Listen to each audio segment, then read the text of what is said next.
Bonsoir mesdames, messieurs, bienvenue. Nous sommes le 17 décembre, c'est aujourd'hui l'anniversaire du pape François. Il fête ses 78 ans et les fidèles ne l'ont visiblement pas oublié. Ils étaient nombreux ce matin à lui souhaiter un joyeux anniversaire. Place Saint-Pierre, avant l'audience générale, le pape les a salués. Certains lui ont offert un cadeau.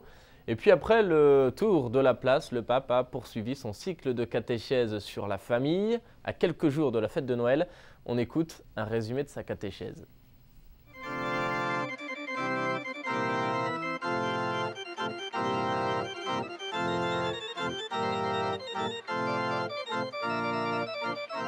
Chers frères et sœurs, la proximité de Noël jette une grande lumière sur le don de la famille que Dieu a fait au monde depuis les origines.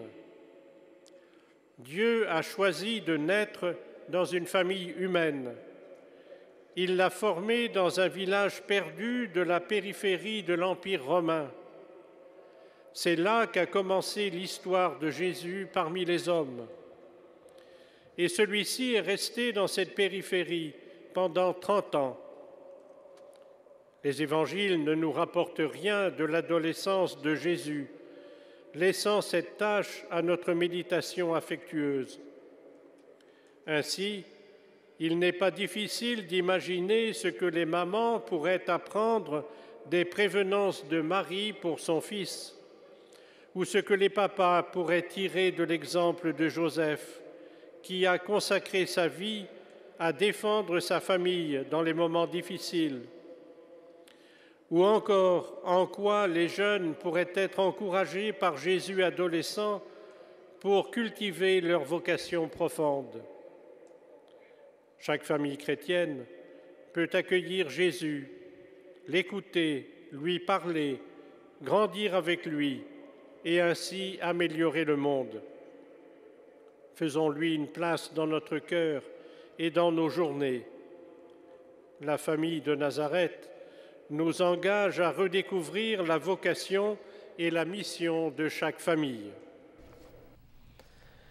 Et à l'issue de l'audience générale, Place Saint-Pierre, le pape a réclamé une minute de silence en mémoire aux victimes d'actes terroristes. Que le Seigneur, a-t-il lancé, accueille dans sa paix les défunts et qu'il convertisse le cœur des violents. On écoute son appel.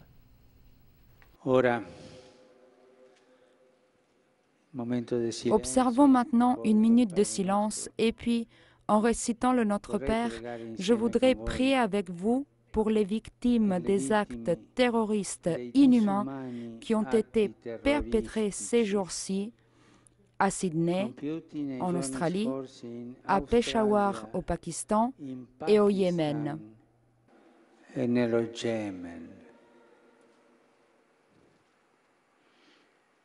Que le Seigneur accueille dans sa paix les défunts, qu'il conforte les familles et qu'il convertisse les cœurs des terroristes qui ne s'arrêtent devant rien, même les enfants.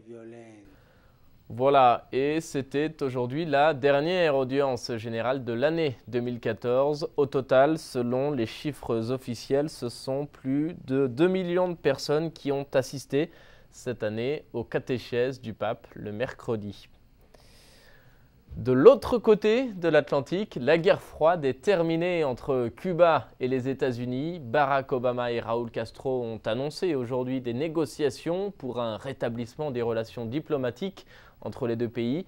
Elles étaient rompues depuis plus de 40 ans. Un haut responsable américain affirme aujourd'hui que le pape a joué un rôle important dans le rapprochement des deux États. À noter à ce propos que le Vatican avait accueilli en octobre dernier des délégations des deux pays pour finaliser ce rapprochement. Le pape aujourd'hui exprime, je cite, sa vive satisfaction. Voilà, c'est la fin de cette émission. Merci d'avoir été avec nous. À suivre sur Ciel et Lumière, la dernière audience générale de l'année. Je vous souhaite à tous une très belle soirée. À demain.